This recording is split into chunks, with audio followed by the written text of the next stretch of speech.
About your dentist career. Well, speaking of under the belt, imagine being made to strip naked and squat over a mirror because police wrongly think you are carrying drugs. Well, it happens to hundreds of innocent Aussies every year when sniffer dogs get it wrong.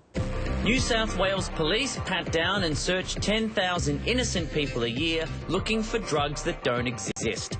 And up to 500 innocent people are subject to even more invasive strip searches, all based on a test that's wrong 2/3 of the time. The police know, before they direct these searches, that the dog is likely to be wrong, but it seems to me they're blind to that, and they proceed on nevertheless. Police can search you if they have reason to suspect you're carrying drugs, and one reason can be a sniffer dog ID.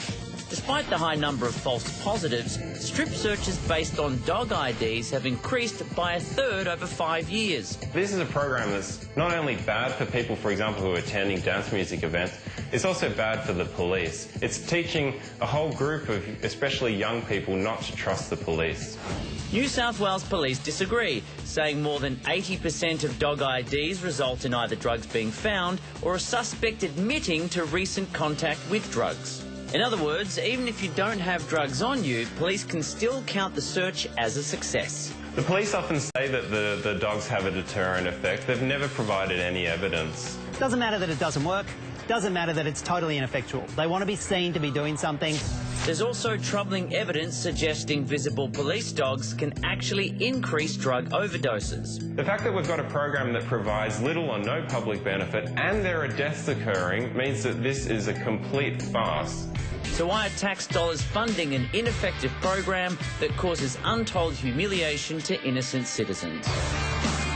Well, Leslie Doherty was strip searched at Redfern train station after being identified by a sniffer dog, and he joins us now. Leslie, tell us your story. Well, basically, on one very sunny, very degrading day in Redfern, I chose to have lunch with a friend, and following lunch, I went to catch the train back home. I was then approached by 4 officers who stated that I'd apparently thrown something in a rubbish bin, which is just really not the case. After a couple of minutes of discussion there, they stopped next to me. We discussed it for about 4 minutes. The dogs then sat down after they'd been standing there for a couple of minutes. They've then used that as a positive reaction. They've taken me out, they've searched me, etc., and which is a very degrading process. I mean, the initial search doesn't take place in private. The strip searches take place in private, but the initial search is definitely not in private. You're in full view of the public. You have people walking past, you know, possibly even the people that just served me lunch at the restaurant I was at. And they're not given any reason. They don't know that it's because of that. All they see is someone having their belongings tipped all over the floor, and they don't see any reason for that. So, and upon finishing that search, I posed the question to the officers: do you feel anything for the embarrassment you might have caused me in this public space? And the response I received for that was, "You should be glad that we're keeping you safe." And I found that to be a less than satisfactory response, just given that, you know, if a police officer is chasing a thief and he happens to knock you down in the process of chasing that thief, I think I still deserve an apology for being knocked down, which is how I feel about that situation, was that I was collateral damage for a different operation, but I was just said, well, you should be glad we're keeping you safe. And I just thought that was a bit unsatisfactory. Now, Leslie, when you're talking about this initial search that happened publicly, what happens during that search? They'll tip the contents of your bag all over the ground, quite unceremoniously, I might add. And you're expected to clean that up as well. And I mean, that's up against the wall and all of your extremities padded. And I mean, this is all in a public view. This is all Redfern train station, you know, right there. It's not a nice look. Leslie, what happened when you went behind closed doors? Well, basically, they just take all of your clothes off. They strip you down. They, yeah, basically, it's quite a degrading process, and I'd like to go into it because I think people need to be aware of what they could be up against.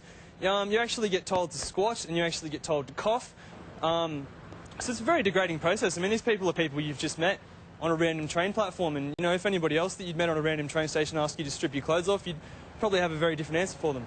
If you had gotten the apology, would that have changed the situation that you went through physically for you? Look, definitely. It definitely wouldn't have changed the situation. I mean, for a start, I missed my train, so I've spent, you know, another half an hour at the station there, but it would have been nice to have it handled in a more sensitive way. But, I mean, at the end of the day, the average person that this is going to affect, I just don't think it really stacks up. I mean, I remember reading a quote somewhere that was, laws become unjust when they start to affect people that they weren't written to affect. And I think that's definitely the case with these laws. Well, Leslie, sorry to hear about your experience, but yeah, thanks for sharing it with us tonight. Yeah, no worries at all. Thanks for the opportunity. I mean, it's interesting on Facebook and on Twitter today, there's people saying, you know, it's so unfair that that can happen. But Lynn on Facebook says, you know, leave police alone. They have to deal with the scum of the earth every day. And why would you want to strip search someone if you didn't have to? They're just doing their job. So there's always, you know, two sides. But also the thing is, they do take, you know, the sniffer dog as the first ID. And, you know, as they say, even if they don't find the drugs on you, the fact that the dog perked up, they'll take that as a win. But he could have anything. You know, he's quite clearly works in a kitchen. You know, bread rolls stuffed up there. Could have sausages in his pocket. Now, early